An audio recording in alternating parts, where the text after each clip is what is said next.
Hey, I'm Rachel Billingsley. And I'm Luke Billingsley, and this is GMT Talk, our new insider podcast where we talk about all things GMT. Today on GMT Talk, we will be interviewing designer and longtime friend of GMT, Hermann Luttmann. Hermann is a prolific game designer with over 30 games published, including the popular Charles S. Roberts Award nominee, Dawn of the Zeds. Hermann has designed 2 games published by GMT, At Any Cost, Metz 1870, which is part of Hermann's popular Blind Sword series, and the Plum Island Horror. Hermann, thanks for being here. We appreciate the time you're taking to come on GMT Talk and chat with us. Well, thank you very much for having me. It's an honor to be here. It's nice to see you too. Yeah, nice to see you too. We're glad to have you. Great. Thanks. So starting off, congrats on the upcoming release of the Plum Island Horror. Thank you. For any listeners, viewers who don't know, the Plum Island Horror is a 1 to 4 player game featuring cooperative play that combines tactical level unit management with a tower defense style survival mechanic. Each player controls one of 6 unique factions, which represent the various groups that populate Plum Island, the fictional Plum Island. So what inspired you to design this game, a cooperative game in the horror genre?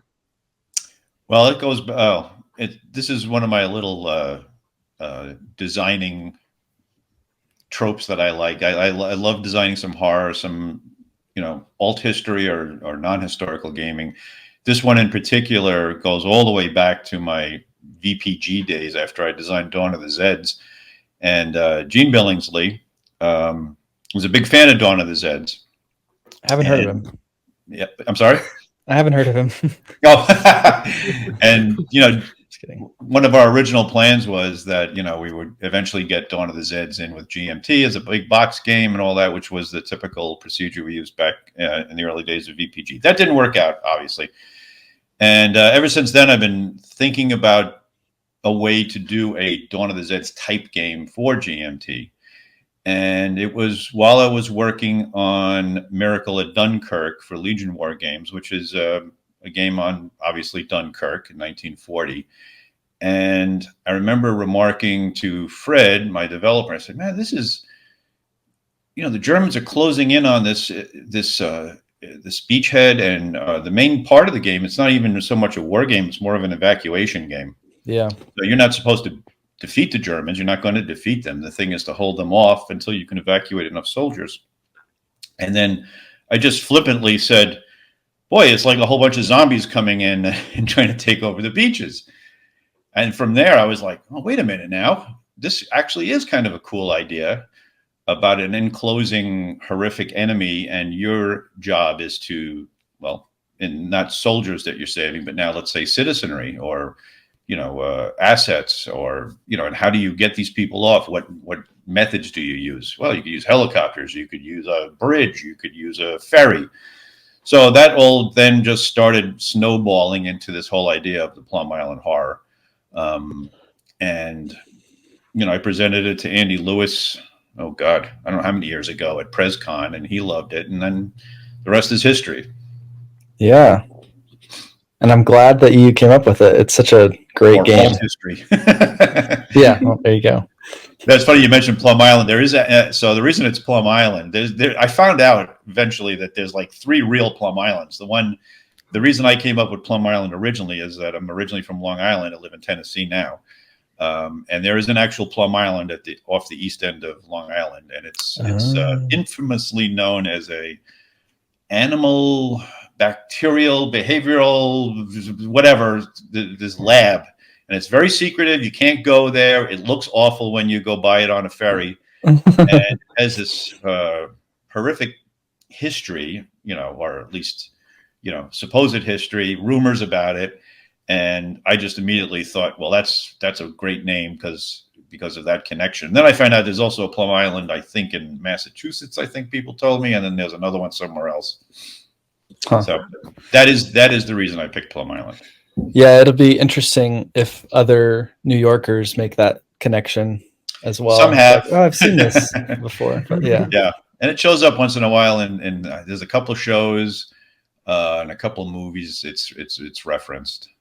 Okay, nice. So not only is it, you mentioned kind of a Dunkirk-esque situation, the tower defense type mechanic where the horrors come in from the top of the map. Right. But also you've thrown all these pieces into it that make each game so different and have all these unique kind of hilarious moments. So like, how did you design it in a way that it creates those unique, surprising moments? What's the special sauce? Well, I don't know if there is a special sauce. It, and a lot of people ask me like, how did you come up with this? How did this evolve? It really is trial and error. I'm not going to sit here and say that I'm some kind of mad scientist and came up with all this stuff off the top. A lot of it's trial and error. You're playing the game. It starts off as a simple tower defense, and you go, well, this is kind of dry. The guys are just marching down, and you're just trying to stop them, and you end up turtling down here. We have to do something to break that up. Yeah. And then it's also, for me, it's also playing a lot of other games. And I say this to every designer I talk to, a would-be designer or experienced designers who have the same ideas I have. It's playing a lot of different games that give you the spark to think of approaching a problem a different way. So in the case of Plum Island Horror, you'll see elements of Aeon's End with how it's determined who goes, the turn order cards. You'll see a little Clank in there, which is the colored cubes in the biohazard bag. Some Eldritch Horror, which is the idea of pulling these cards that give you a mini story that how you proceed in the game is based on which option you pick, or maybe it's based on the unit that you have there. So those all tie in together so that the values of your units have some meaning to the game, right? So it's all interconnected. And I don't even know what others. I mean, there were just so many. Fallen Land, a post-apocalyptic game, was influential for me. The follow mechanic is something I experienced in Tiny Epic Galaxies, which I absolutely loved. And one of the keys to that mechanic is it keeps everybody around the table involved constantly.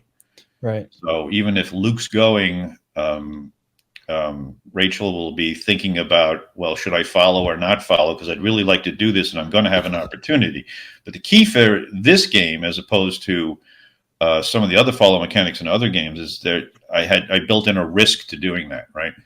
So you don't have a lot of actions, so you're going to want to do follows to get more, your troops, not your troops, your people moving and doing more things.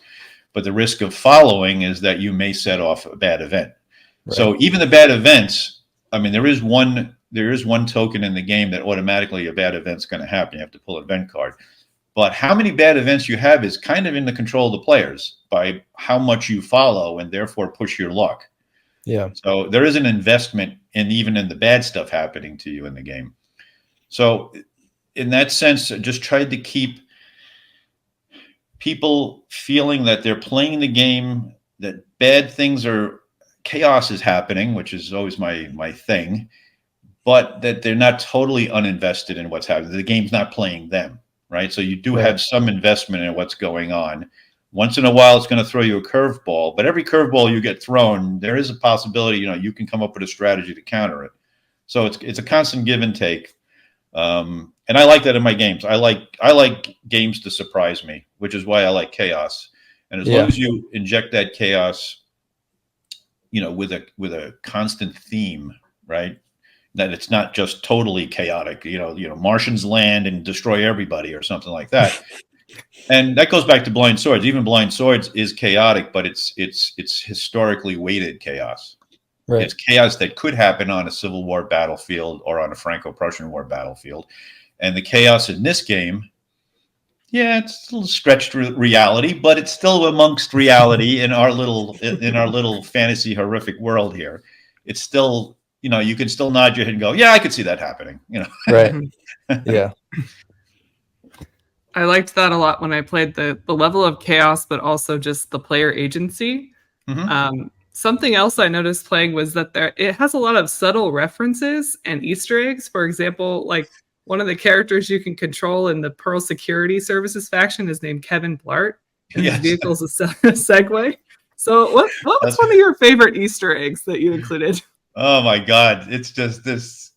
They don't even qualify as Easter eggs anymore because they're just all over the place. Right? You don't even have to hunt for them.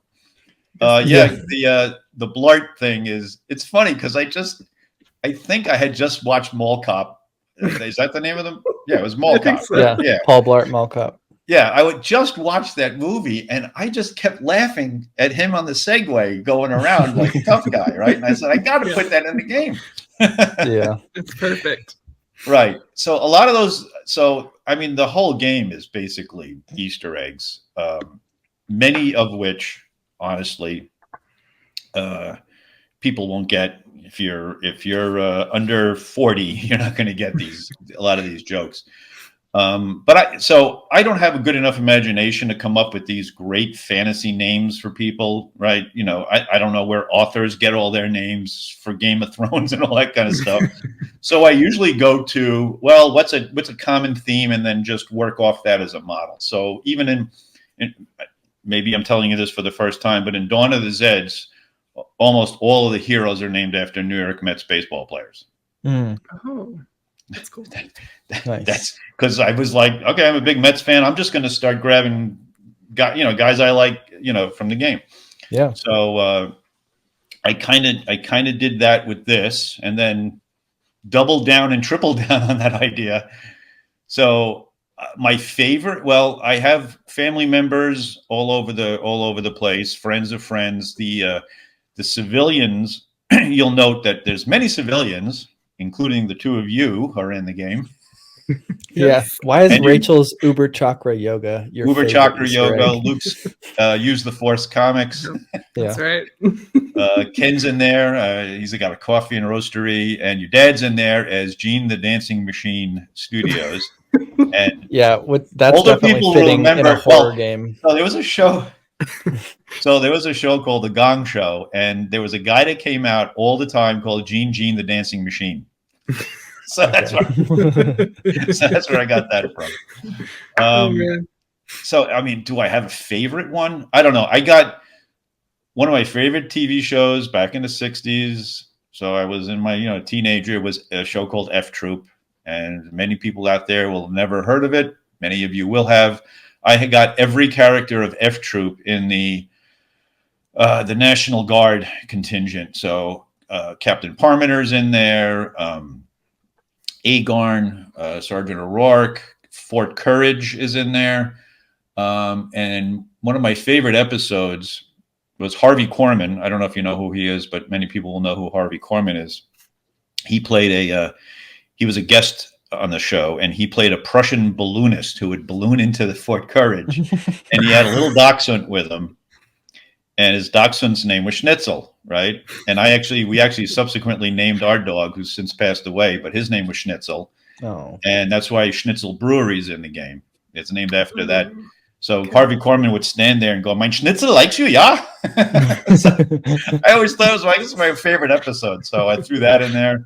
But there's all sorts of references of other shows. The Honeymooners is in there. There's some more modern references too, like Naked and Afraid, Plum Island, things like that. Yeah. We got that one in the last game we played, and we all just sat there cracking up. Yep. The funny thing is, as you're writing these things, and it's not pre-planned. It's kind of like you're just coming up with things and you think, and then they just kind of float in. And framing it, if you're thinking about a show, you're just thinking of how that would come across in the game, and then coming up with a weird way to look at it. It's just a lot of fun. Yeah. So there are plenty of Easter eggs in there. I apologize to people who think it's stupid, but I love it. Yeah. No way. Rachel, what was the story from your game a few days ago with the bees? I told Ken that story. Yeah. I think his name is Paul King or Tiger King, something like that. It was Phil Tiger King. Yes. Phil Tiger King. Phil. Yes. Shot his golf club at murder bees or whatever they were called. Yeah, I was telling that story of Phil Tiger King taking his driver and shooting golf balls at murder hornets. Hornets. I mean, so that story, I like that story a lot because that's exactly the kind of narrative I want to get out of the game. So, and that's something that, maybe you'll bring up in 2 weeks, right? When you're at a party and I was playing this game where I shoot golf balls at murder hornets. Yep. And that's one of the secrets even to Dawn of the Zeds in this game is I am, like I said before, I'm not a fiction writer. I don't have enough imagination to do that, but I do try to give the players pieces of a story that they can craft together to make a complete narrative out of. Yeah. So the same thing with Zeds. Zeds are just a series of zombie themed cards from movies and books and shows and whatever else. And same here. And how they come up randomly, you can just kind of piece this together and come up with your own narrative about what happened. Yeah. Very much like, for example, Combat Commander, you do the same thing. You kind of build a narrative off of what's going on with your cards and the results on the board. Definitely. Yeah, it makes for a really fun, replayable experience. Mm-hmm. And then you get those stories that I think kind of can advertise for the game as well, just by word of mouth. Like you're saying, at a party, you're like, oh, I shot this golf ball at murder hornets. And I've said this for years. The greatest reviews I've ever gotten for Dawn of the Zeds is nobody mentions the game mechanics or anything. They just tell me the story of what Pickles did at the bridge, or what Sheriff Hunt did at the farm. They're just telling me as if it's just a book they read or something. And that to me is the greatest compliment you can have. Yeah. Yeah. Super cool. So I'm curious a little bit about the development process. Mm-hmm. Do you have a couple moments, a couple like specific game mechanics that you either added or subtracted throughout development that you can think of that made a big difference in the final product? Well, I can tell you one in particular that Gene was involved in, and that we were in the early process of development. And originally I had each of the pieces that you would have, they were just the name of it. So there's the Neighborhood Watch, and the one piece was called the Watch Team, and another one was called the Veterans, and one was called so it was just a generic name of what these people represented, right? Mm-hmm. Yeah. And we were playing with it like that for a while, and then Gene said to either me or Ken, I think he said it to me on the phone.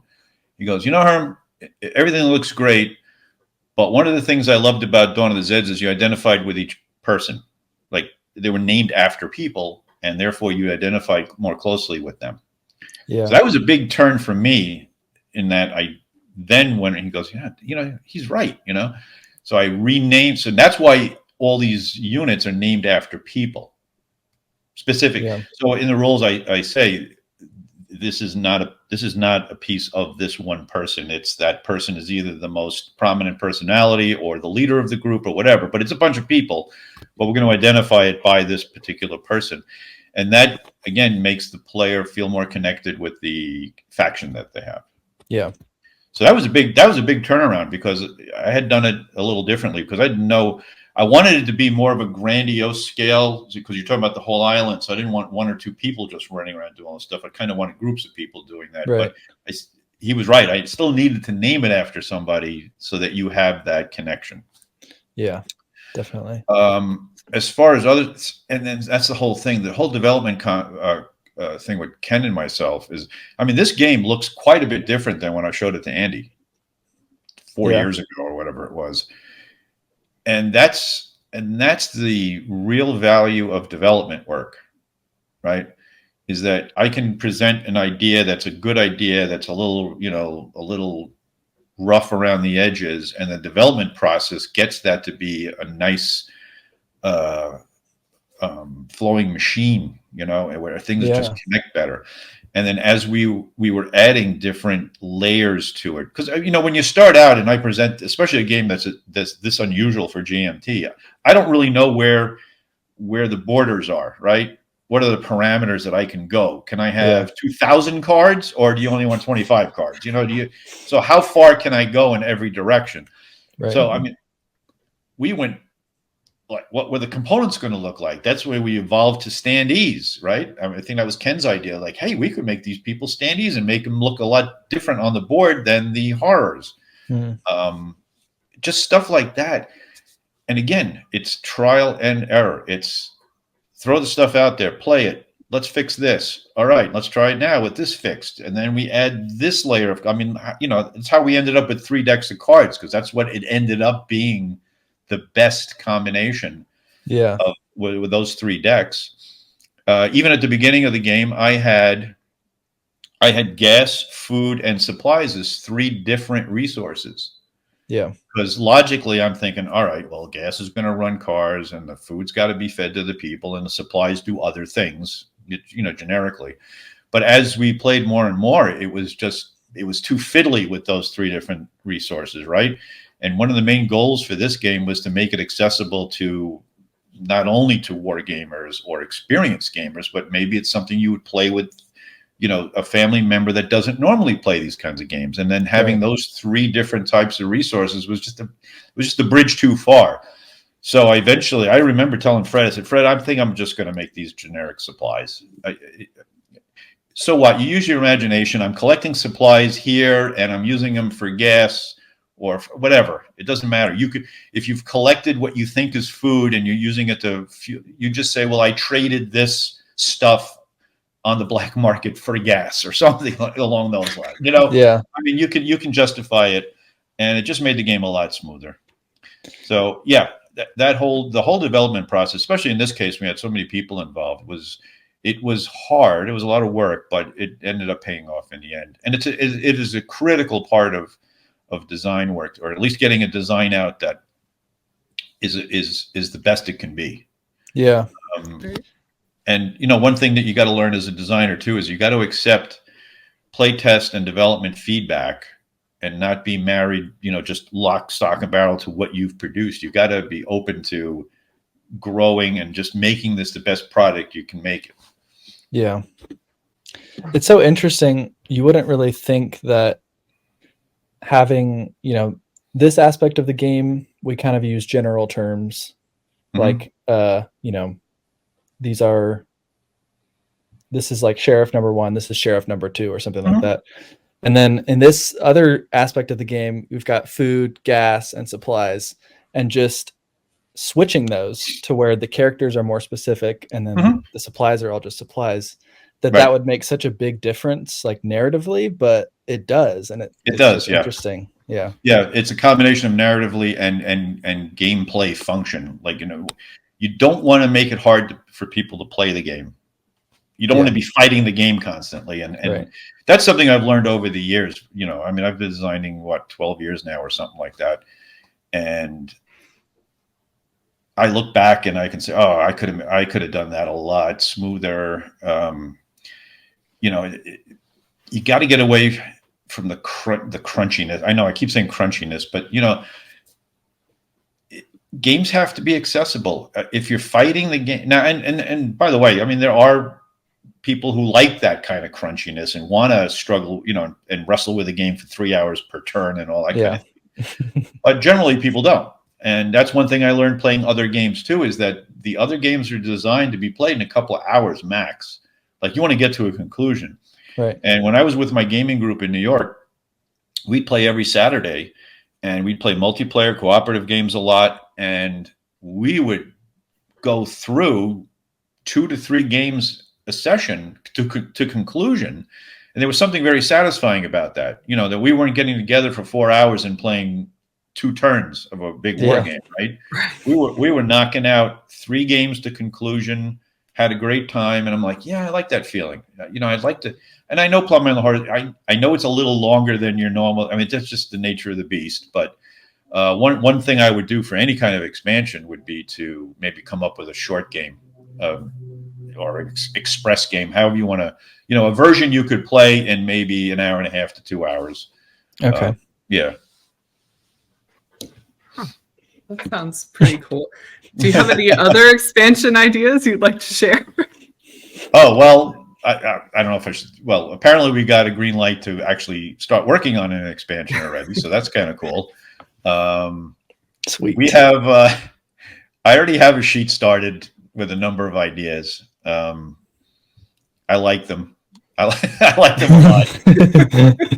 Yeah, we have like 3 new factions we're thinking of: a NASCAR team, a traveling circus, and a mysterious cult called the Monkey Monks. It's run by Elon Musk, and and they're anarchists. So the anarchist monks, who, by the way, have been predicting this catastrophe for many years. Okay, and it's finally come true. The prophecy. The traveling circus is actually really funny. Of course, the compound would be a clown car, which would have unlimited stacking. So yeah, we're gonna do stuff like that. Nothing new mechanically. Well, not anything crazy new. So I don't you don't have to relearn the game. A lot of problems with a lot of expansions, as you guys probably know, is that they add more rules and change mechanics. So now you have to kind of relearn the game constantly. So if we do an expansion, it would be a more stuff expansion. So 3 new factions, 3 new mutations, and then more cards in each of the decks. Like I said, Ken definitely wants to do a nightmare mode. Ooh. Yeah, and he's got some evil proposals for making it a nightmare mode. He's got one. I'll tell you one that he said. He said, we're going to come up with an option. We're going to take out all the 3 value civilians. Okay. So that you won't have enough to evacuate the right number that you need. So you have to go searching for the VIP civilians so you get enough points to evacuate. Wow. Oh, Ken. That is truly evil thinking as far as I'm concerned. So that nightmare mode, and like I said, I want to try to come up with a way maybe to, if you only have 2 hours to kill and you want to play a faster game, try to come up with something for that. But it should be a lot of fun. It should be a lot of fun. That sounds awesome. Yeah. I'm looking forward to that. So I know we talked about this, I think, the other day, but we were wondering if you could tell us a little bit about your design philosophy regarding fictional games like Dawn of the Zeds and Plum Island Horror. So, like, versus a historical game, what would your approach be to designing non-historical games? So, yeah, I've always referred to my non-historical games as my palate cleansers because I think a designer should always do one of them, because what it lets you do is it just lets you design freely without the constraints of a historical situation. And it's very freeing, I guess you'd say, because you can just design all these wonderful mechanics and rules and effects, not having to worry about whether that actually happened at Gettysburg or not, kind of thing. And it opens up your mind as far as mechanics and what you could do and what the effects will be. And I find that very, very freeing and liberating as far as design philosophy. And you can do crazy things that, most of my non-historical games are just plain fun, right? I just want to have fun playing this game. Yeah. So if it's a sci-fi game, I did a little sci-fi game, Invaders from Dimension X, and the only reason I designed it is because somebody challenged me to design a game that was total chaos. And I said, I could do that. That would be a lot of fun. So I just had a game designed where the chaos would come in, and they just come in randomly and do random things, and you have to deal with it. So good. And it's so that to me is very freeing. Now, historical games, I don't even know if many people realize how much work goes into even the smallest historical war game or historical game period. It doesn't have to be a war game, because the amount. So especially for a game, let's say Gettysburg. All right. The amount of information out there and getting that information absolutely correct, consistently correct, and simulating that battle to the satisfaction of all the historians and war gamers and military historians is a lot of responsibility. It's a lot of work. So if I'm working on something like that, I literally have books spread out all over the place, cross-referencing reinforcement schedules and all that kind of thing. Yes, I enjoy doing that immensely. I find it very educational. I'm working on a game now in the Battle of Chickamauga, which I knew very little about before I started, and now learning in detail about it as I designed the game is actually very rewarding. It really is. But it's an immense. I mean, it's a year of work. Yeah. Of just getting that going. So yeah, there is a lot of more book research obviously involved in a historical game. A lot more of, I can design mechanics, but those mechanics have to be realistic for the time period I'm simulating. Right. And like I said, all those little points of when troops are coming in and leaving and how good were commanders and how good were certain regiments, that's all got to be researched and put in your game accurately. Obviously, if you're designing Plum Island Horror, I don't have to worry about that much, right? Because it's my history. Though Plum Island Horror is based on a real story that was covered up. Right. We did a lot of research into this one too. A lot of interviews. Yeah, but that's the big difference for me, at least as a designer.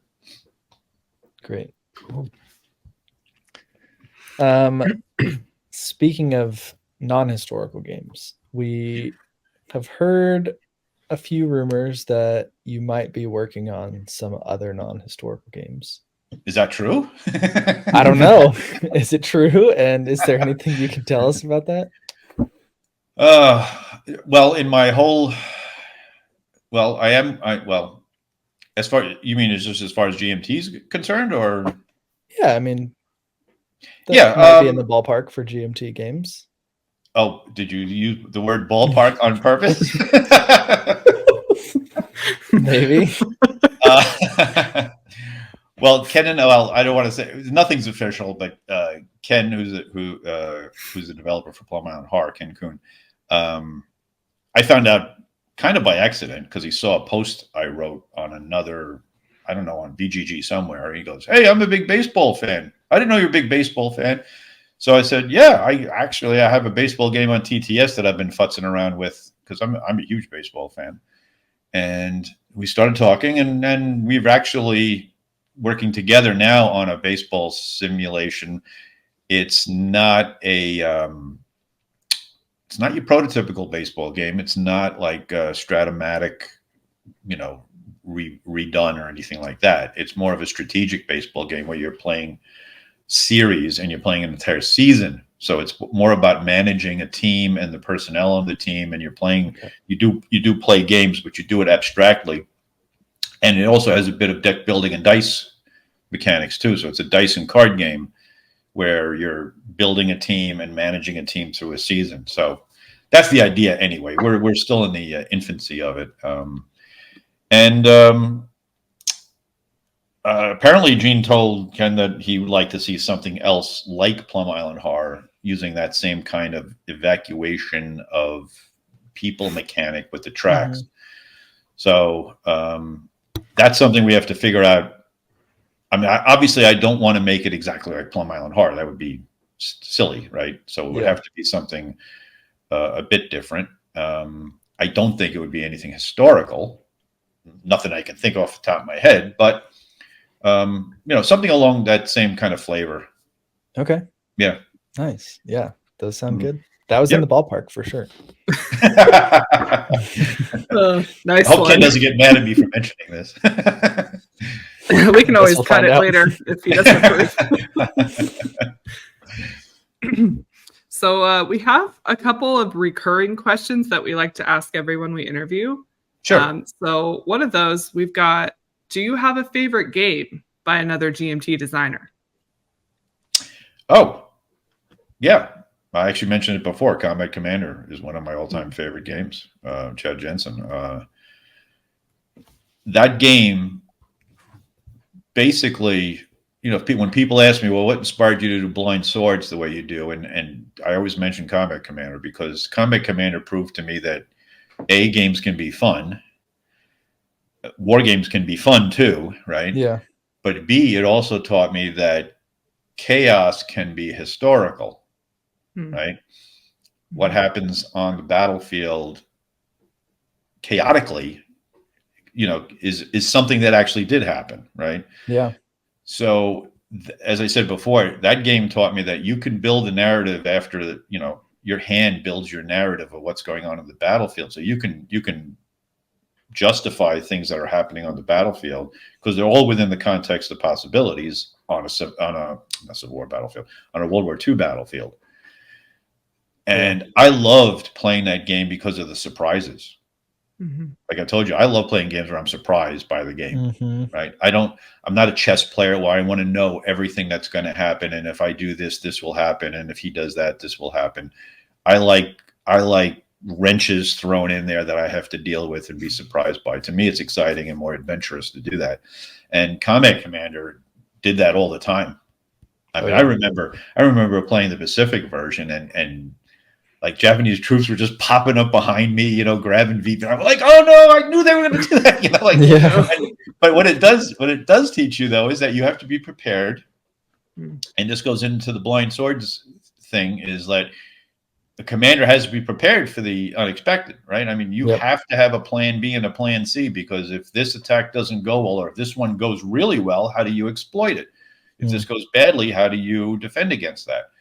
And to me, it just makes it A, more fun, and B, more realistic, all at the same time. And definitely Combat Commander taught me that. So that would be my number one. And Paths of Glory taught me also that World War I was playable and enjoyable. Yeah. But the thing about Combat Commander is you knew what your total deck was, and if you just didn't grab those cards in your hand at that time, if you had 5 weak cards, you still, as a commander or a player, you still have to know how to deal with that, right? Have you set your guys up so that you can get through the dry spots, so that when you get your good fire cards and all that, that you can then exploit it. So it was a terrific game. And I guess it did. I mean, it did set the tone, at least for me, it did too. It sets the tone for a lot of card-driven games, or card-driven war games anyway. Yeah, that's one of my favorites as well. Yep. So another question we like to ask, who's one or a couple people in the hobby who've had a positive influence on your growth and development as a game designer or as a gamer in general? Okay. Boy, there's actually a lot. So Alan Emmerich gave me my first opportunity to design a game and get it published. So I'm always grateful to him for giving me that opportunity. He ran VPG for many years, Victory Point Games. Yeah. And he, his specialty was finding new designers and helping them get started. And that's what he did for me. And I made a lot of mistakes at the beginning, but he didn't just say, "Oh, well, we're not going to take your game. See ya." He would actually take the idea and help nourish it, help develop it, help get it, presentable. Yeah. Right now, one of my best friends is Mark Walker, who used to run Lock and Load, and he runs Flying Pig Games now. We became great friends in the meantime. And he's been a great influence on helping me take what I knew about designing and just really polishing it up, making it the best it could be, and letting me fiddle around with starting new ideas. That's where Invaders from Dimension X was, with his Tiny Battles games and Tiny Battle Publishing. And, he would let me throw out some new, totally bizarre ideas out there in these little game formats. And a lot of them have paid off and have led to other designs. Who else is there? There's I'm a big fan of Richard Launius, right? He did Arkham Horror, and he did Defenders of the Realm and Defenders of the Last Stand. And part of that is because he's another guy that just loves chaos. His games are just, all hell breaks loose in all his games, and they're just so much fun. So I actually finally got to meet him at Origins. Personally, I just happened to see him at a table, and he was working on the new version of Defenders of the Realm, and we shook hands.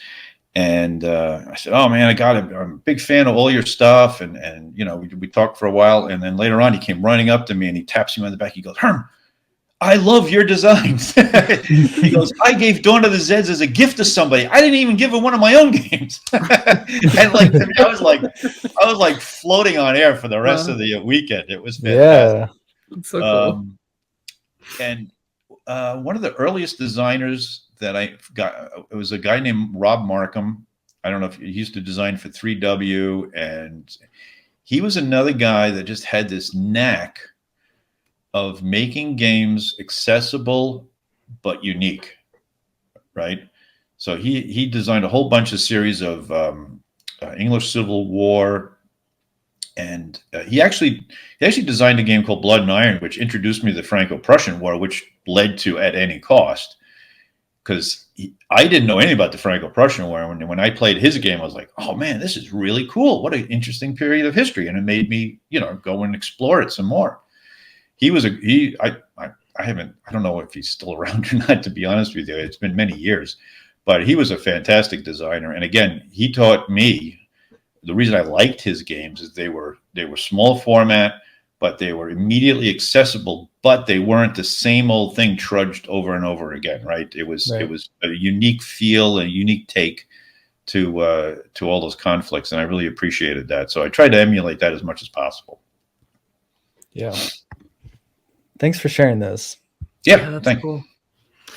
Well, that's all the time we have for GMT Talk today. And thanks, Herman, for taking the time to talk with us. And thank you for having me, man. It was a blast. It was really enjoyable, and I hope Plum Island Horror does well for GMT, and I hope there's more stuff to come down the line. Yeah, we do too. Yeah, thank you for your vision and your skill and your games, and for bringing such cool and interesting games to GMT. Thank you very much. I appreciate that. Yeah, it was great to talk with you, Herman. Take care. Great to talk with you. We'll see you next time on GMT Talk.